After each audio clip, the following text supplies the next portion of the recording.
Falter-Radio, der Podcast mit Raimund Löw. Sehr herzlich willkommen, meine Damen und Herren, zu einem Falter-Radio für Donnerstag, den 3.1.2019.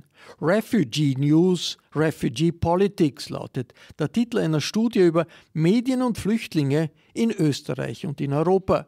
Die Kommunikationswissenschaftlerinnen Giovanna DellOrto und Irmgard Wetzstein analysieren die Krise des Journalismus, Fake News und die Umwälzungen des Jahres 2015 aus amerikanischer und europäischer Perspektive. Mit der widersprüchlichen Realität, die sie beschreiben, werden wir auch in diesem Jahr konfrontiert sein. Die Journalistin Tessa Szyszkowitz bat die amerikanische Autorin Giovanna DellOrto gemeinsam mit der Profil-Journalistin Edith Meinhard zu einer erklärenden Runde in englischer Sprache in das Bruno Kreisky Forum in Wien. Why, Giovanna, sitting in Minnesota, you thought you needed to pick from all the subjects that are now concerning media and politics. You know, you said in America, you could have done Donald Trump in the media. You could have also, of course, done climate change. You could have done all sorts of things. Why the refugees and why us? Well, thank you so much, Tessa, for the question, and Edith for being here tonight. And thanks to all of you. It's a pleasure to see those of you that I already know, and I look forward to getting to know the ones whom I don't. I should apologize. My German is enough to order a Käse-Leberkäse sandwich, but not really much beyond that. So thank you for putting up with the English.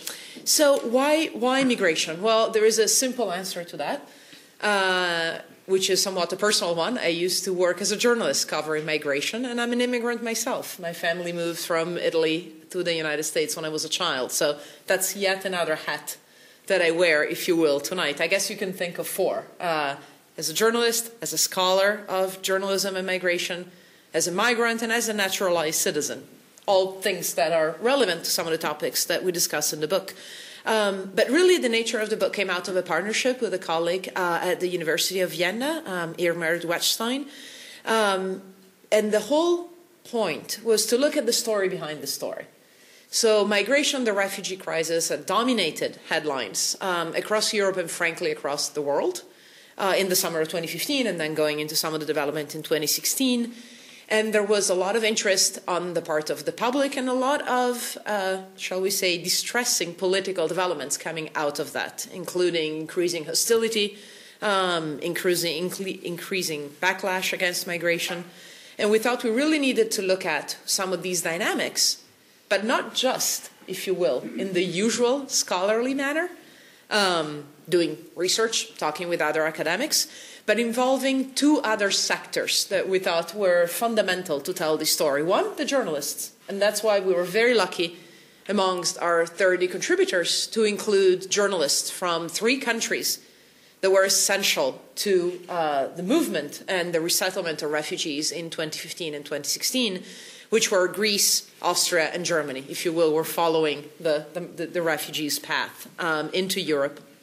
So the journalists, and then also, of course, civil society. It is somewhat striking that in a lot of academia, we don't look at what civil society is doing, or maybe we tell them what to do, but we don't ask them directly. So one part of the book is actually written by contributors who worked for organizations, such as Andres' Zara, here, not the store, but the, I'm not going to try to say it, but Zivilarbeit und Antirassismus, no. Hallo. Zivil- und Antirassismusarbeit? Stelle. Okay, that, what he said. Sorry, I apologize, I should have prepared it better. So really we wanted this book to be a dialogue between researchers, but also the practitioners, the people in the front lines. Now, a couple of reasons why this particular crisis, why not say Trump or climate change? Great ideas, by the way, we should do that. Mm-hmm. When we started working on this, by the way, Trump wasn't elected yet, so, you know, that hadn't happened quite yet. Couple of reasons. Numbers. If you look at Eurostat, and not the numbers are always reliable, there is a chapter in the book that talks about why numbers are particularly unreliable in the context of migration.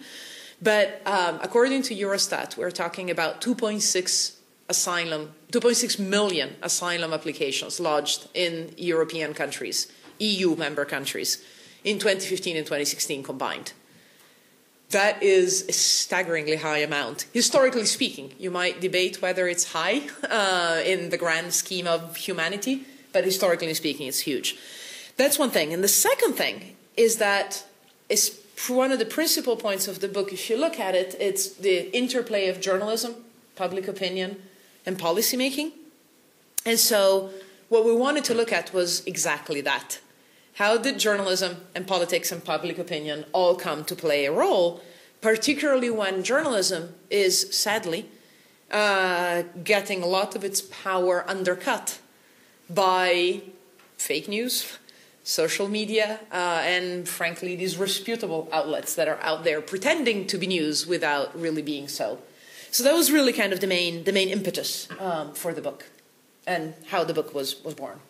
Maybe I can ask you, Edith, to go into it, because you were on this side, because I wonder if you would think it was important what the media, what you did in the first weeks of the refugee crisis in the way you reported on it.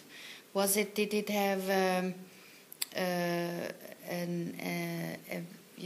message, an effect? Do you think you influenced public opinion by the way you reported? Sure, we did. Of course, journalism does in many aspects.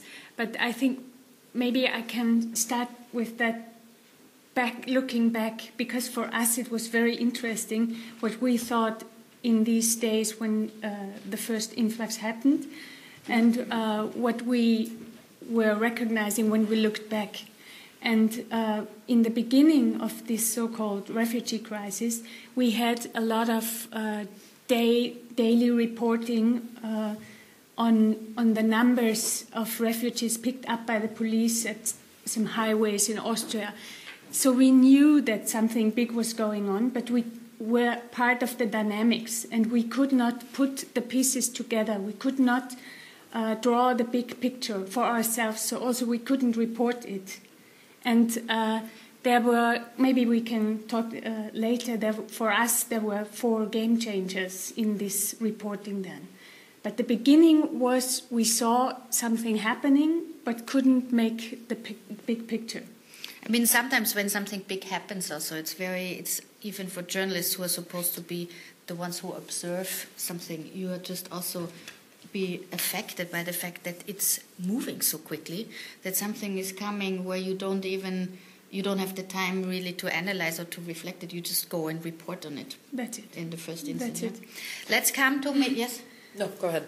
Let's maybe go into the development of the crisis and the reporting on it and the political response to it after you, because I think you prepared a little presentation. Yes, which actually follows exactly from what Edith was saying, because really when you're talking about it, one of the first things to think about is how did this become news, as opposed to little snippets of information. Some smugglers abandoned a truck until Parndorf. That was not big news. Even after that, if you remember, the 71 people were found suffocated in the Autobahn between Vienna and Hungary, as I recall correctly. What made this a crisis? And is it fair to call it a crisis? I suppose we can maybe start there. And I would argue yes. And I apologize in advance that some of the pictures are disturbing. I'm not going to do the usual professorial thing on you with the PowerPoint. It's only pictures. Do not panic. Do not leave yet. So what were some of the first stories that people kept reporting on in this sort of haphazard fashion? Well, one, borders. Borders are important, of course. That's the whole point of migration, is that you cross borders, otherwise you're internally displaced. And the human tragedy involved in crossing those borders is what really first grabbed the world's attention. Anybody who saw this or this could not be unaffected. I know that there is one person in the audience for sure who can identify the picture on your left. Exactly.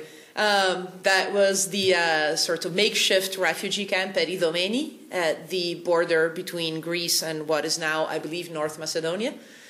And what happened there, this is in March of 2016, as you know, of course, Tens of thousands of people have been making their way, mostly through Turkey, through the Aegean, the Greek islands, the Greek mainland, and onward through the Balkans. Border closures, starting with Germany, or the restatement, I should say, of borders, really, within the EU, starting in Austria and Germany, then trickle down all the way back down the Balkans, all the way to what was then the Fyrom-Greece border, and that became closed. Closed first to certain nationalities, then closed to pretty much everybody.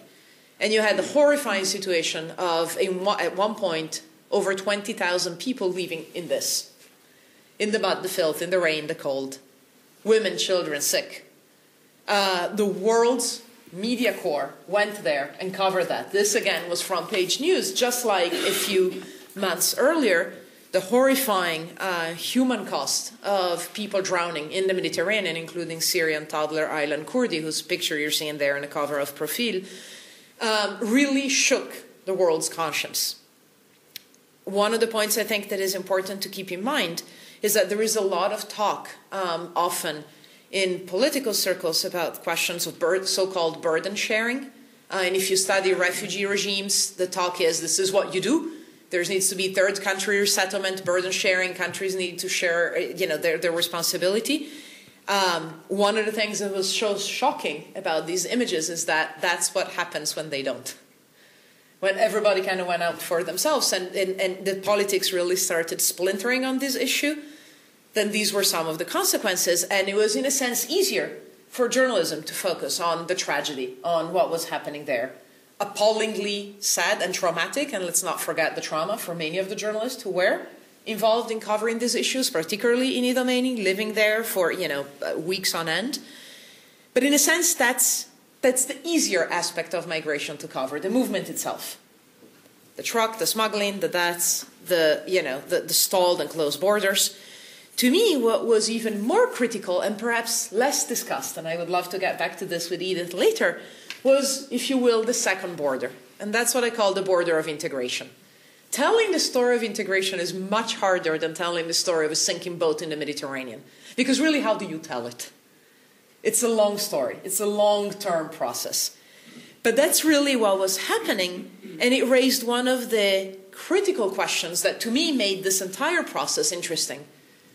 Again, in the context of policy, journalism, and public opinion, which is what happens when you have different cultures merging in a very short amount of time without really having any set understanding of what kind of a balance will be created, so that on the one hand you can have a welcoming, open society. And that was kind of the consensus, at least in the media. If you remember the Willkommenskultur, that particularly in Germany was dominating the headlines, dominating the TV reports, etc.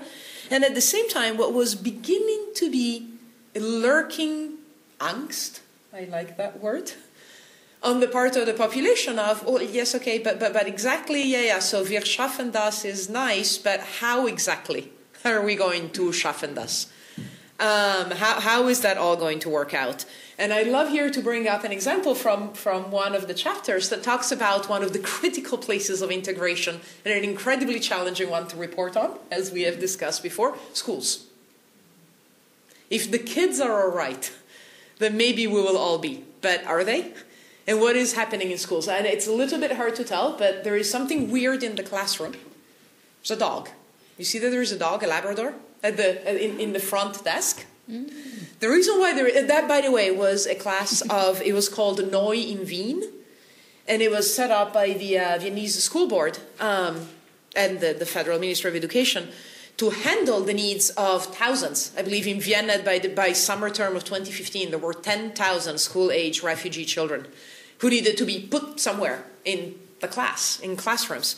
So for the ones who had no German and couldn't really be put into regular classes, they were put into these Neu in Wien classes that were supposed to be sort of an intensive language thing.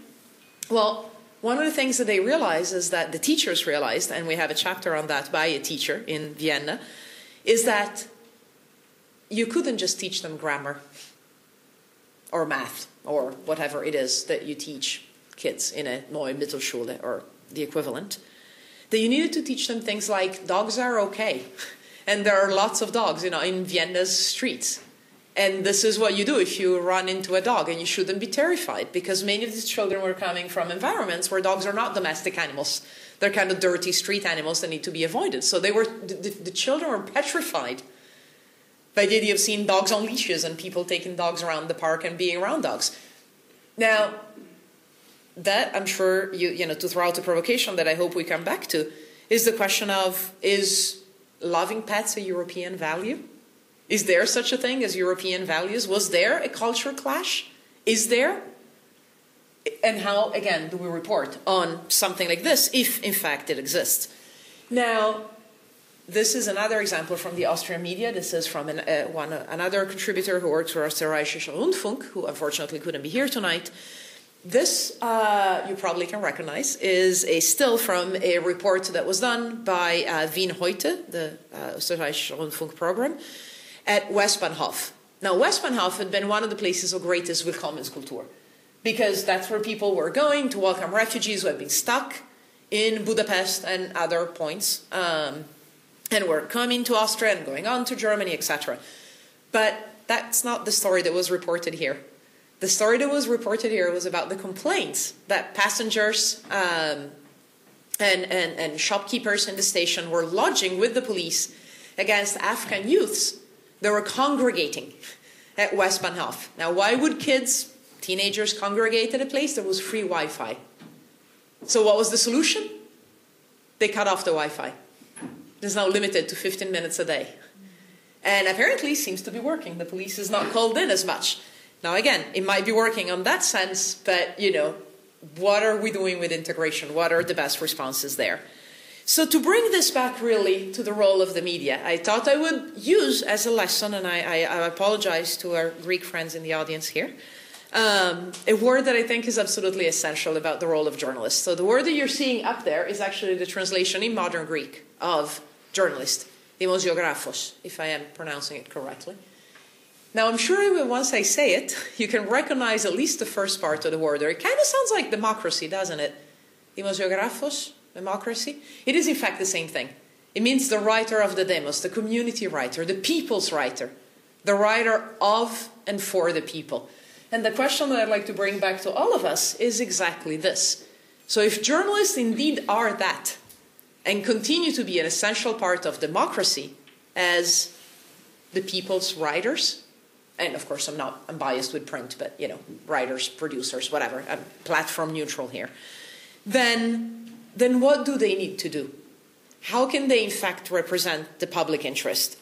What should they do? And there have been, if you will, 3 different kinds of responses. One was a response like this. This was a cover on the anniversary, the 25th anniversary of German reunification in the Zeit. The point that they made is that they did the entire edition with refugees. In other words, refugee journalists, writers, editors, producers, designers, etc., making the point that we're the new ones. 25 years ago, it was the East Germans who came in. Now it's us. We are the new Germans, as the headline said. That is certainly an encouraging sign. Then there were, in the same liberal progressive media sphere, this from the Süddeutsche Zeitung. I'm sure you can guess why this was published, or at least in the aftermath of what. For the podcast people, what you can see, it's the Frontpage weekend edition of the Süddeutsche Zeitung, and it's basically a black hand groping what looks like up a white body. And this was in the aftermath of the Silvesternacht attacks in Köln. Again, generating a lot of anxieties. That's not the way to address them. The newspaper itself recognized this. There were lots of internal criticism and criticisms from the readership. And the editor-in-chief published an apology saying, we realized this had racial undertones that we didn't mean, and we apologize. But in a sense, they were being caught up in this, okay, we've been a little too nice. Now, should we be less nice? Because the problem is that if we decide to ignore some of the issues that are unsavory, especially unsavory perhaps because of the kinds of people that raise them up, well, guess what? They're going to show up anyway. They're going to show up on what is now a part of the media landscape. The Hamas. And there it is. Again, for those of us who can't see it or can't read it because it's small, the rather successful Austrian-based website with a presence in Germany too, called Unzensuriert. So if you already are afraid of migrants, and you see something like that Die Zeit cover, and then you see that, you know, that pig is no longer allowed, pork is no longer allowed on the menu in schools, then you're going to think that Die Zeit and the Süddeutsche Zeitung and Der Spiegel and the AP and Profil and everybody else is lying, because look, they're reporting on it and you weren't. And most likely your ultimate reaction is going to be this. So you're going to take to the streets carrying signs that say Lügenpresse. That's from a demonstration in Chemnitz in Germany just now. So faced with something like this, obviously the answer is not, oh, okay, well then let's also talk about pork in schools, although if that's a legitimate story, why not? But what can journalists do? And what I was really encouraged to see was some of the responses that came out from our book, from our journalists, both local journalists and international journalists working in Greece, in Austria, and in Germany. So first of all, it's a little bit, if you will, of a plea to all of us as readers, but journalism takes money. And one of the things that the audience is increasingly willing to do is pay for quality journalism. So there is a real resource gap here that we need to be thinking about, because the kind of journalism that is in depth, that does reporting from countries of origin, that takes time, is costly. And you know, there is no news organization right now, I don't think I'm breaking any secret, that is swimming in gold. So that's one issue. The second thing is to continue to do the two main things that journalists should do, which are to continue to try to find and tell the truth, such as it is, to continue to believe in facts and in fact-checking and in providing that service to the public. Again, remember, the museographos, the people's writers. And at the same time, of course, to minimize harm to everybody who might be involved in this. And this, again, when we're talking about very vulnerable populations, is a tricky thing. But to me, the most interesting point is that I have seen a redoubling, after the sort of soul-searching, of efforts on reporting on marginalized communities of every kind. So not just, so to speak, the refugees and the migrants, but also rural communities in Europe that have been disproportionately, perhaps, turning to a pessimistic look at the transformations, the cultural, economic transformations that migration brings, because they themselves have been so very long disadvantaged. And if we can redouble the efforts to report on that too, then maybe we can use the refugee crisis as an opportunity to report not only on a very, very important socio-political transformation that foreigners might bring to our countries, but also to interrogate ourselves about what our own countries are and should be and are getting transformed into. And if we can do that, then I see some real hope for both the people's writers and the people's power. So that's, on that note, I would love to know if you think I'm right. If this is a direction, Edith, that you think we can go to, and the journalists can go to, and you know, your own soul searching in that.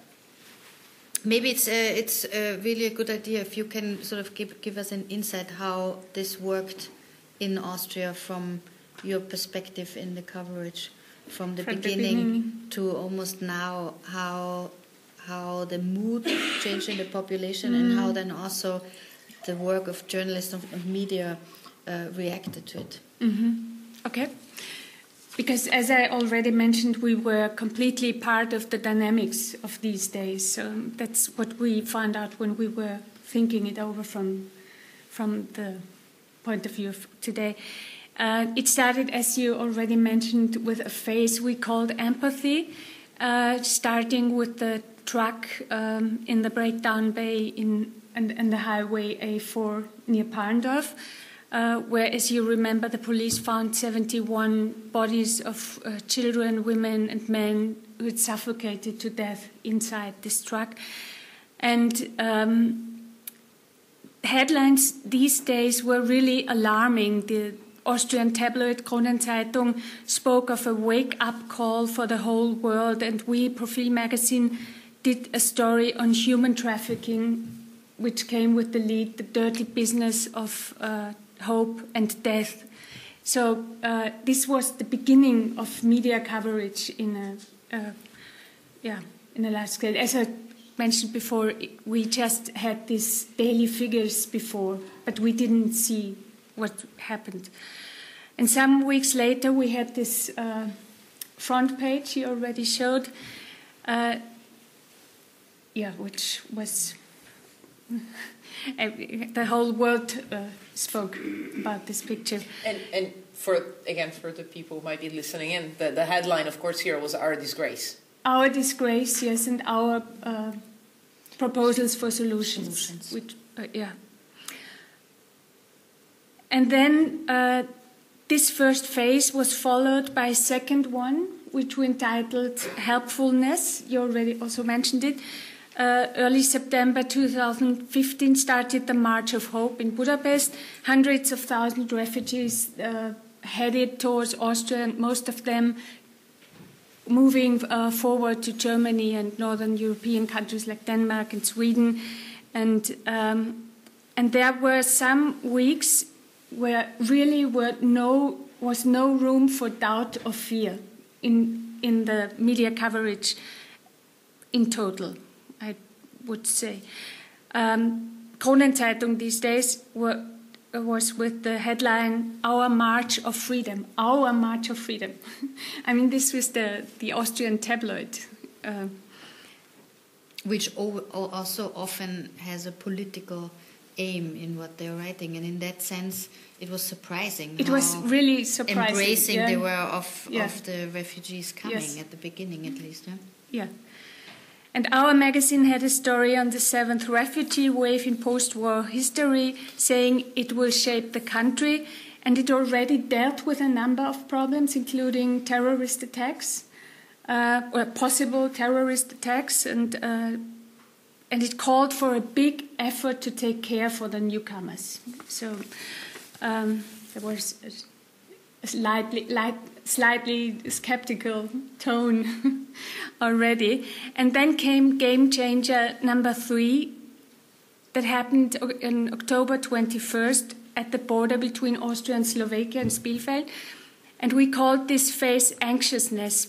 This was you remember the day when roughly 1,000 refugees moved towards Austria and were pushing against the border barriers, and the police forces gave in and let them pass to prevent any casualties. And this was the point when media coverage really started to become skeptical. And the headlines of these days were, when the barriers break, more and more are coming, fears grow, and so on.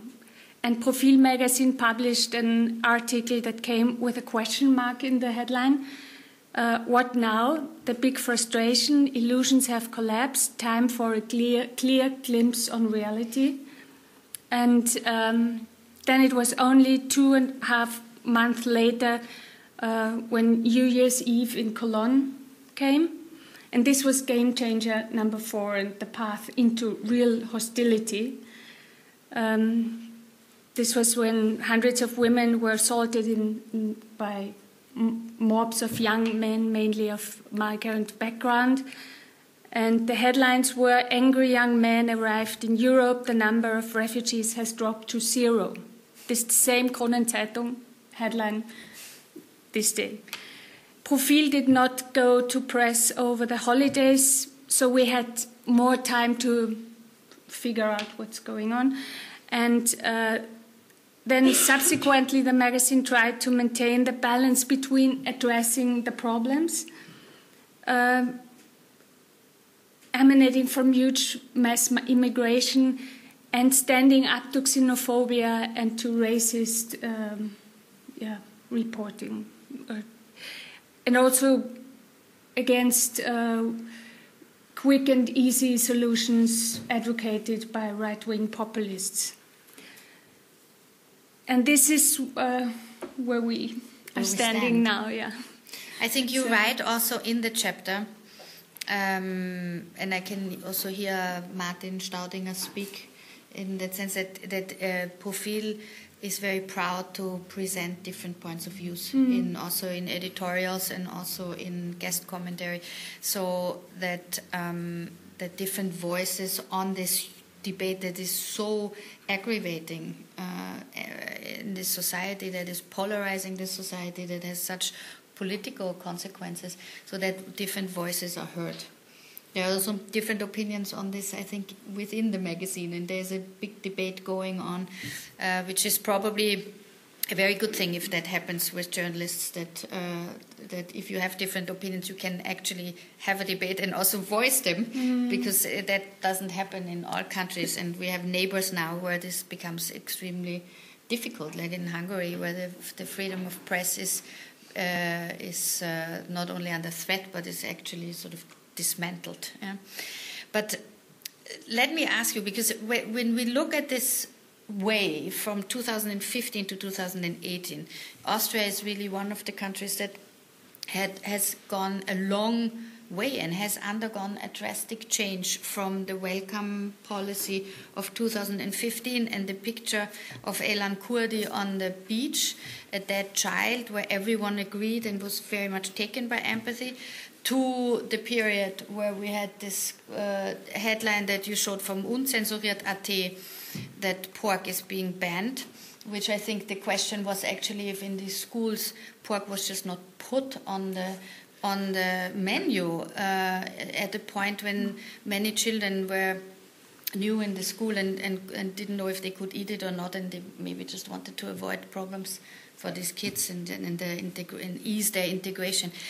But this Unzensuriert.at, I don't know if you know this, but the man who was the editor-in-chief of this right-wing, very far-right media outlet is now sitting in the Interior Ministry and is organizing the communication policy. And if we then know that they actually sent out an email to police stations in Austria and asking the police stations not to give all information or not preferred information to certain critical media, then the circle is already closing, and we understand in what very sensitive and volatile situation we in Austria, in the media and in our relationship to politics and politics towards the media have come.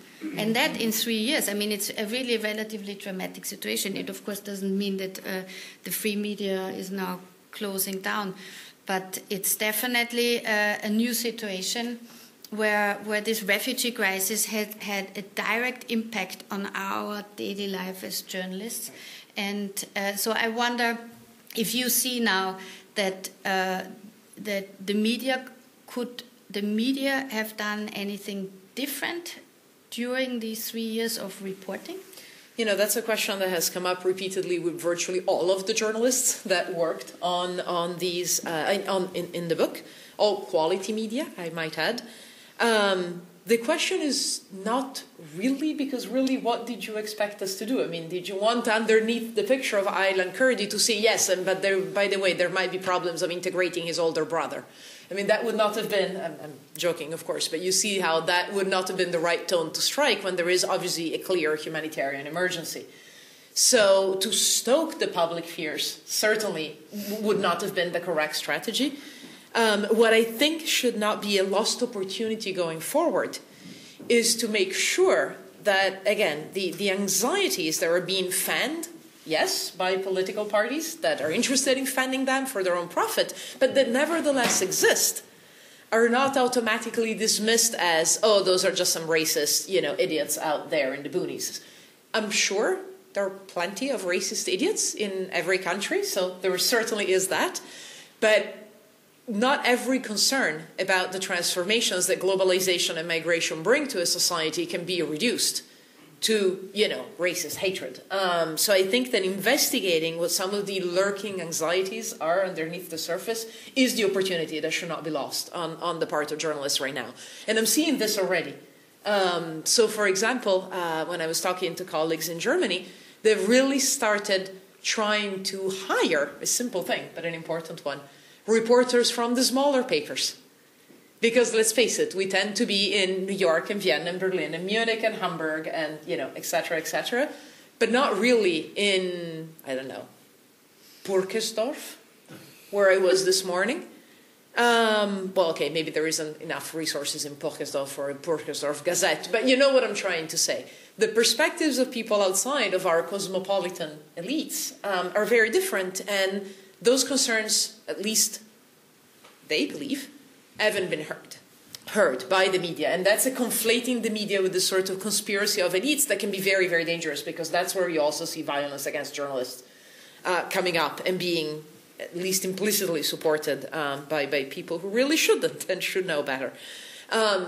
You raised a very important issue just a minute ago, which is the connection or not between criminality and immigration. And that's a thing that concerns a lot of people. You talked about police, etc. That's really one of the core arguments that is made by people who are against immigration, that crime goes up and the cities are now unsafe, and terrorism and this, that, and the other. And, you know, studies continue to come out about what's the best, you know, about the fact that there really is no specific correlation between somebody's nationality and their, you know, proclivity to crime. It's other factors, so it might very well be true. In fact, it is that in most countries, young men without stable employment and without stable family ties are more prone to crime. That's just the thing. That unfortunately describes a lot of migrants, but that just so happens to be also describes a lot of Austrians or Germans or Americans. But that is something that creates a lot of anxiety. So how can we, for example, report better on that? I asked that question, I want to share this for a second with you, to a group of 7th graders in a gymnasium this morning in Purkersdorf. I guess there is only one, so I'm now outing who they are. But anyway, there you go. And I asked them this very question. We were talking about, so this is 16, 17-year-old kids, talking about what they thought about journalism and migration. And I could tell from just some of the questions they were asking me that there was a variety of opinions in that class about whether migration was a good thing or not for a place like Purkersdorf. So that was that. And I asked the question, okay, let's assume that, and I said, tell me the name of a village of another small town near Purkersdorf. And they all said something that started with a G that now escapes me. It was like Gebsattel, something like that. But anyways, another small town that they all seemed to dislike. I guess it was rivalry between neighboring towns. And I said, let's suppose that somebody from there murders a boy from there murders a girl from Purkersdorf. And they were all giggling and thinking it was very funny, which of course it shouldn't be, but they're teenagers. And I said, okay, would you put the village that they came from in the headline? And then they all giggled more and said, yes, because we hate that village. I said, okay, but you know, let's forget about that for a second. Would you say Austrian teenager murders Austrian teenager? They're like, no, that's stupid. I said, okay, how about if it's Afghan teenager murders Austrian teenager? Would that be in the titles? Yes. I said, okay, well then, why? And we had a little bit of a debate, which I understand many journalists are actually having, and many people are involved in even writing the press codes and the ethical codes, for example, in Germany, have been debating. When do you identify criminal suspects, or for that matter, people convicted of crimes, by their either migrant status or nationality? And interestingly enough, there are easy answers on both sides. So one easy answer is you don't, because it has nothing to do with it. You wouldn't say a murderer who was, 1.80 meters and weighed this much and wore a yellow shirt, because none of these things have anything to do with the crime itself. But then again, we're now at a point, courtesy of this new environment of new media, where the information is bound to come out, even if it is not covered by quality professional journalists, where it might be seen as a cover-up. And back we go into this spiral of a confidence crisis in the media, with, again, very drastic consequences for the quality of public discourse. So even on something as simple as, well, we totally shouldn't do it, it's like, well, yes, okay, but it's going to come out. And then we have just given admonition to the people that say, look, you can't trust the journalist. So I'm assuming that's a conversation that you guys have also had on identifying people by nationality. It is, yeah. And how does it play out? Not only in Profil, maybe also in other media. Do you know? Yeah, the tabloids mention the background.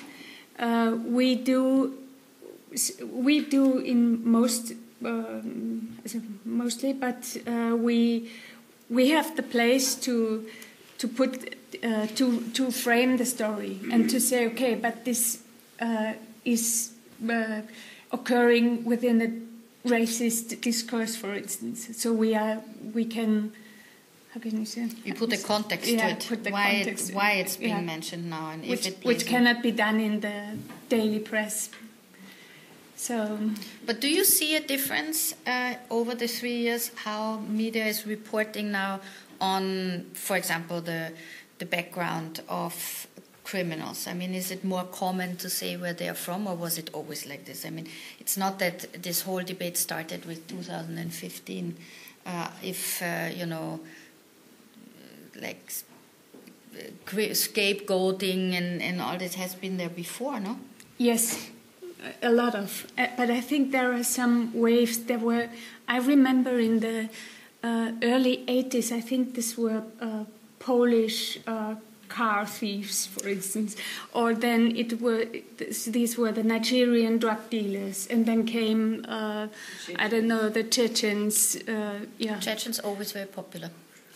No, but they also had their high seasons, and so I think it was. Now there came the Americans and the North Africans, so I think it was always an issue.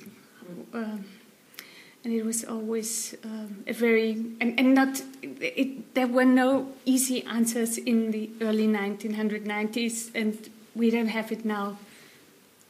Well, what is the important thing? Is it to, because of course we try, as journalists, we try to be as objective as possible and as informative as possible, and so.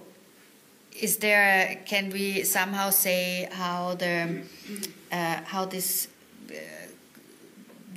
last years where it has become so polarizing to even talk about refugees, has this changed your attitude also, how you go to a story? Has it made you more careful even? Because in a way, maybe we get also scared now to say things or to do things that would have been easier a few years ago? I don't know if it's the right word. Maybe it made me more anxious or more self-conscious. Yeah. Maybe more. Yeah, maybe also more conscious. I really think it over. Is it necessary to talk about this or not? And to put it in a context and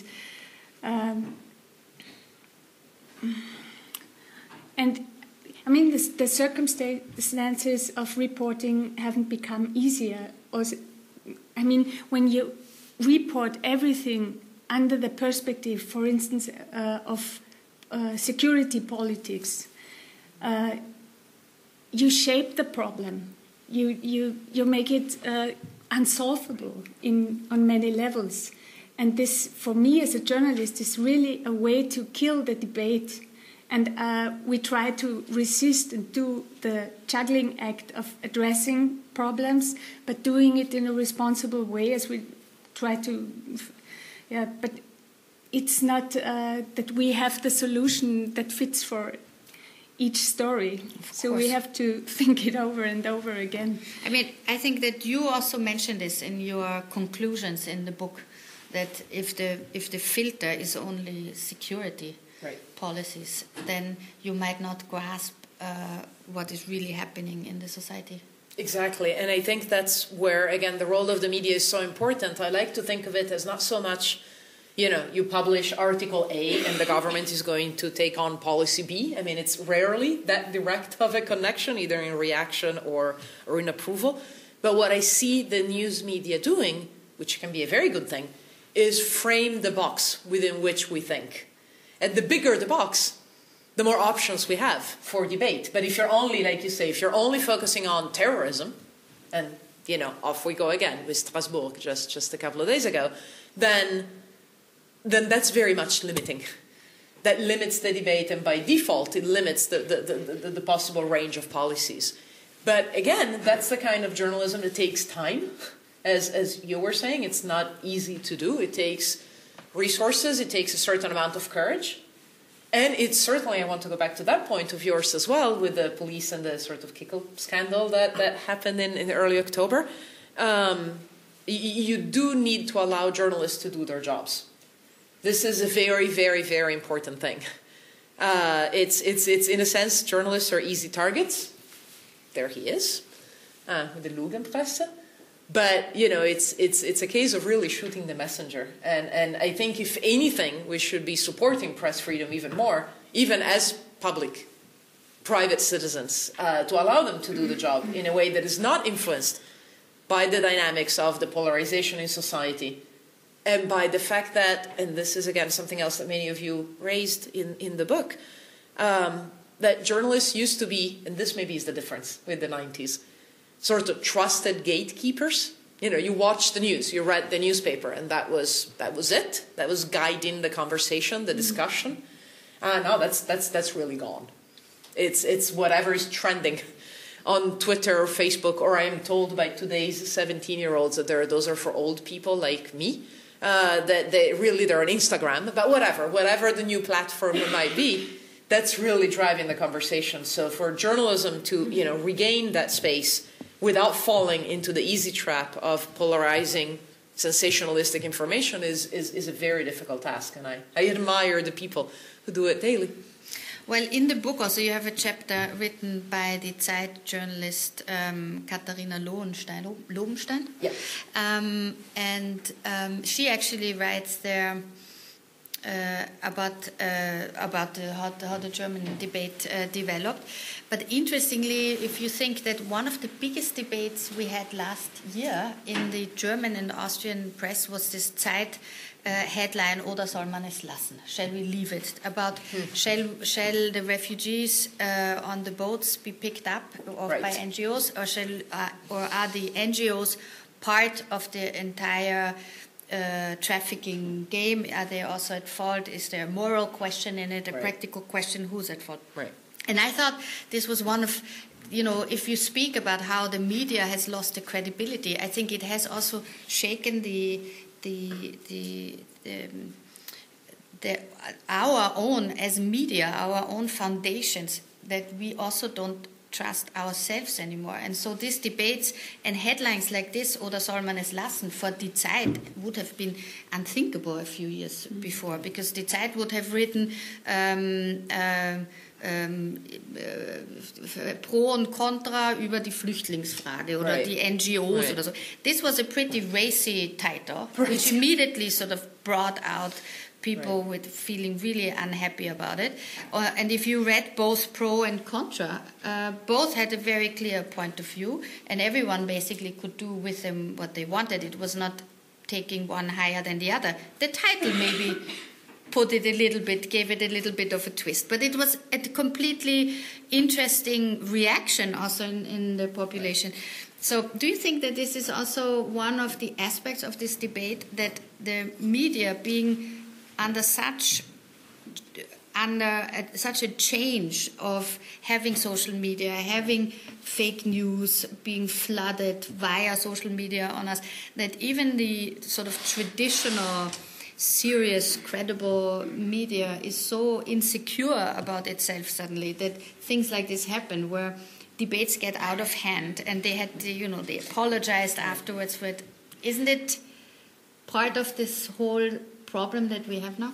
But I think it's not only a journalistic question that debates get out of hand, is because this whole issue is really shaking our foundations and exposing our weaknesses in a very extreme way.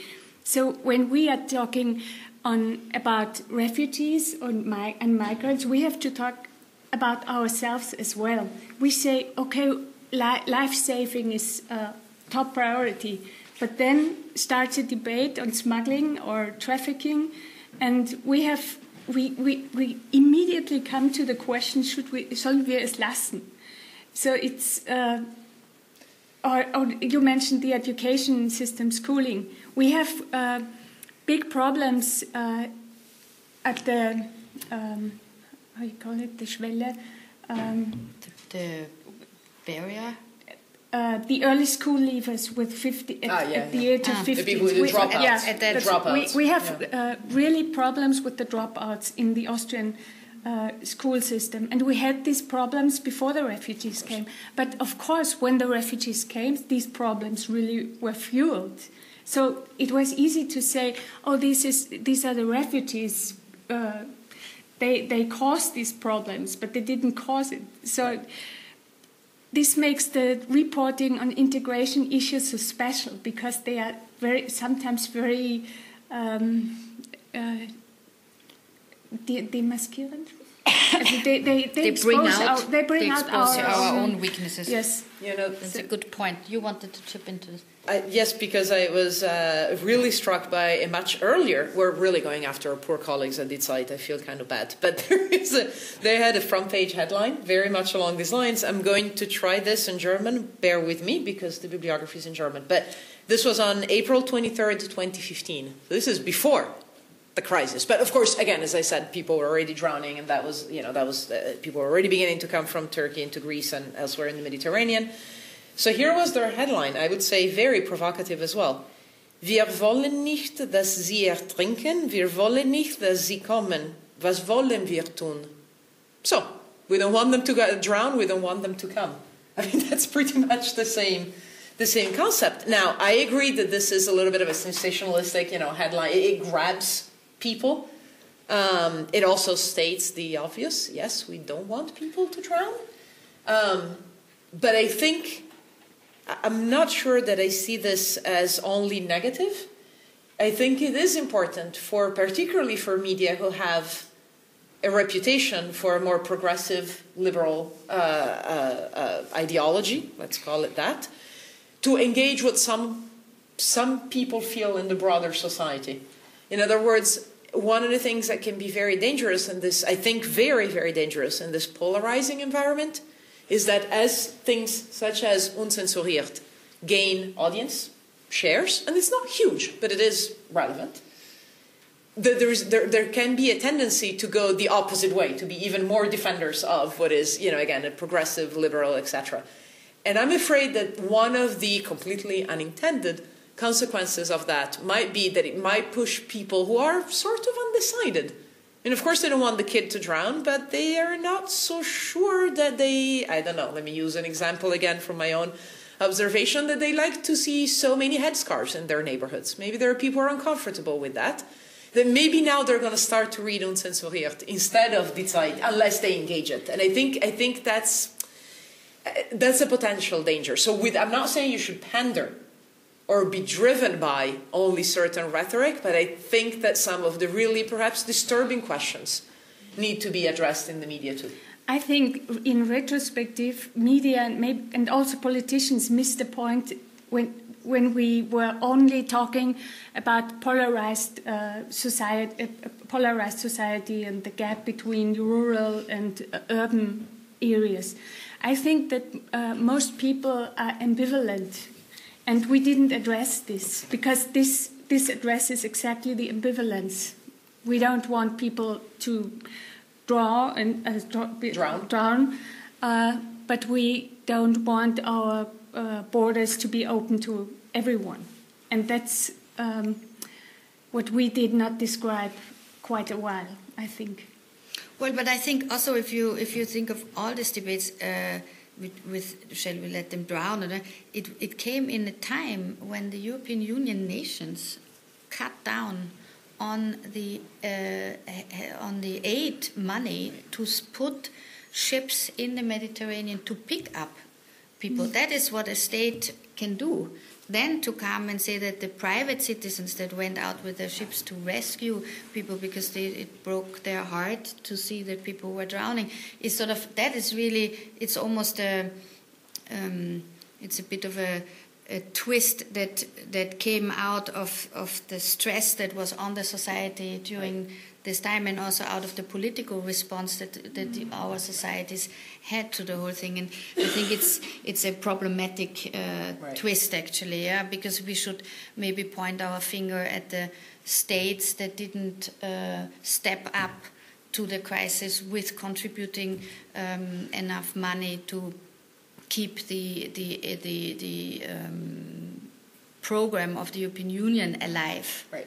I mean, I think you're raising a really interesting point, which is that, and I'm just going to throw a very academic language thing at you, one of the biggest determinants of backlash, which basically means what makes people really mad, is the perception of lack of control. you saw it in Spielfeld. That was a big game changer because of that. So if the perception, maybe the reality, but certainly the perception is there, that the state is making wonderful humanitarian promises, but then really it's up to you to carry them forward, then people sooner or later are going to get mad, or at least they're going to get tired. I remember one of the most impactful for me of all the reflections in the book was by the Greek journalists who work in Idomeni, which I just showed you before. Again, this was exceptionally traumatic for many of the journalists, but what they saw were also episodes of truly extraordinary solidarity. I remember in particular a story of an elderly couple. Now, by the way, Idomeni is, because it's back to its normal life, a tiny, tiny, minuscule village. I mean, we're talking about a really small place. This is not a cosmopolitan place at all.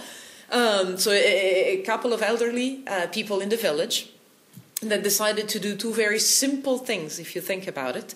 One, when they saw that this was going on, and again, UNHCR, the EU, everybody seemed to have given up, and it's like, okay, well, they're in the mud, handle it somehow. They opened their houses to host people. There was a story about a couple that slept on the sofa so that refugee families could sleep in their beds. And I don't know how many of us would have done that, to be completely honest. This is not your guest room. This is your bed, and you're going to sleep on the floor to let them stay there. It's incredibly touching. Others opened, because if you think about it, this is also an interesting point, their bathrooms. One of the major things that were missing here, of course, was bathrooms, toilet facilities. Some are still missing in some of the UNHCR camps that I have seen set up. So there is that. So they provided towels and, excuse me, but, toilet paper and such things for people. I mean, that's a very basic necessities, but they did it. There was this outpour of solidarity. Now, the question, of course, is how long can that last? There are still people in camps in Greece, not in Idomeni, but in the islands. The situation, the EU-Turkey deal did a lot, but it did not solve this. There are millions of people in truly dire circumstances in camps in Jordan, in Lebanon, in Turkey, of course. Mm-hmm. So the situation isn't solved just because for the time being we, meaning the European Union, has managed to stem the flow to Europe. Humanitarian situation is still dire. I agree with you that as long as there are no actual solutions, we can't then really expect people to continue to provide their bed, to use one example, for the rest of their lives. I mean, that's just not what we can expect. And I think that, going back to what Edith was saying, addressing some of these, maybe belatedly, but finally addressing some of these undercurrents in an objective and balanced way is really important, without giving in, of course, to sensationalism or being hijacked by other discourses. I mean, before we take questions from the floor also, yes. Please think of any if you have them. I just wanted to also, because the book is called Refugee News, Refugee Politics. So we talked a lot about news now and how media reacted to it. But what do you think was the effect on politics? I mean, we can see, obviously, the government is that Austria has now, and we can see the debate in Germany, which is... still has an open outcome, also how it will affect next year's elections, for example. But and by the way, looking at your photos before, if you think that 25 years after the unification of East and West Germany, and now it's the new ones, the refugees and the new immigrants with very different colors and outfits to the East Germans at the time. And then you had Friedrich Merz, who was now almost elected as a new head of the CDU, saying in a TV debate that, there were mistakes made by the integration of the East Germans at the time of unification. And you think, it was so difficult already, and it's still... This man, who was almost elected to the big conservative People's Party in Germany, considers the East Germans already as the other that needs to be integrated. Yeah, but this really lets you look deep into the psychology also of society that is apparently not completely up to speed with the fact what it means to be an immigrant country. And maybe you can imagine how happy the East Germans have been. Oh yeah. To hear that and then be told by Berlin, and here you go, take 10,000 refugees in your city. what do we expect? So in terms of what would you say, the refugee politics, what would you expect politics also to do with this refugee crisis? Right. What would be the right response? So that's an excellent question, thank you. And I want to clarify that what I'm about to say, I'm not blaming the refugees, but I think that this crisis, because they're the first victims, of course. I mean, people who have been bombed out of their houses and had to walk to Europe are not exactly, to be blamed for what has happened as a political reaction. But the political reaction has been an extreme polarization. And I would argue the biggest consequence that I've been able to observe through public opinion and research and political research on this is truly a splintering of the center. In other words, perhaps in the same spiraling of confidence that we've seen in the mainstream media, there's been the same phenomenon towards what you could call center-right and certain-left parties, to the great advantage of parties that used to be on the margins, both on the right, usually on the right, but also on the left, and that are now gaining in popularity, feeding precisely off that unhappiness, that those currents of unhappiness that are circulating underneath a lot of different publics. I think that has been the biggest consequence. At a level of policy, so let's separate for a second politics. Politics is like these type of things, right, left, etc. Policy is what you actually do. I think what this has exposed, and I like to go back, I really want to go back, I apologize, but I want to go back to Idomeni because I think it says it all. What this really exposed by leaving Greece hanging, kind of like, okay, you guys handle it, here we go, we're just, you're there, so you do it. This really exposed a major problem in what is the universally accepted solution to refugees, which is, as I said before, burden sharing. So if only we agree and you take these many and I take these many, etc., well, that's what actually happened in reality. The first time that it was really put to the test, that's what happened. So I think that on a policy level, we really need, and not me, but the people who create policy on these issues, really need to think about the difference between the theoretical level and the practical level, because when it comes to implementation, some of the solutions that you continue to see in UN resolutions, etc., tend to not find solutions in practice. So I think at the policy level, that's the most important thing, how to implement the very nice ideas in reality when reality has shown that they fail. And on a political level, this extreme polarization that we have seen. I will add one more thing because I think it's relevant and you hinted at that. And you see this, by the way, in the United States as well. Same, really, dynamic, different groups, but same dynamics.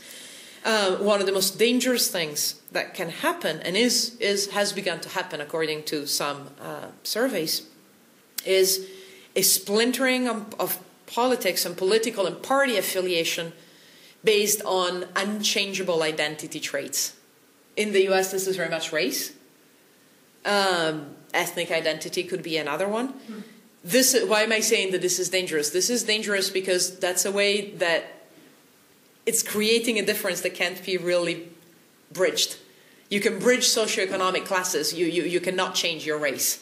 So if we're beginning to vote based on these immutable characteristics, the possibility of coming back into a fruitful dialogue and finding some sort of common solution diminishes greatly. And again, there have been studies that talk about these dynamics as precipitated by the public's anxieties over some of the issues related to migration and refugees. Sie hörten die amerikanische Kommunikationswissenschaftlerin Giovanna DellOrto mit Profil-Journalistin Edith Meinhard in einer Diskussion im Bruno Kreisky Forum in Wien, die von Tessa Szyszkowitz geleitet wurde. Wir bedanken uns beim Kreisky Forum für die Tonaufnahme der Veranstaltung vom 13.12.2018. Ich verabschiede mich von den Zuhörern auf UKW, die uns auf Radio Agora in Kärnten und im Freirad Tirol hören. Der nächste Falter erscheint kommende Woche, am 9.1. Wenn Sie ein Abo haben, dann liegt er wie gewohnt am Mittwoch in Ihrem Postkasten. Wenn nicht, dann können Sie ein Abo noch rasch bestellen. Über das Internet geht das unter www.falter.at/abo. Ursula Winterauer hat die Signation gestaltet, Anna Goldenberg überwacht die Technik. Kommenden Samstag hören Sie Falter-Chefredakteur Florian Klenk zum Thema Fake Fact. Wem darf man glauben und die verwirrende Medienwelt unserer Zeit? Ich verabschiede mich. Bis zur nächsten Folge.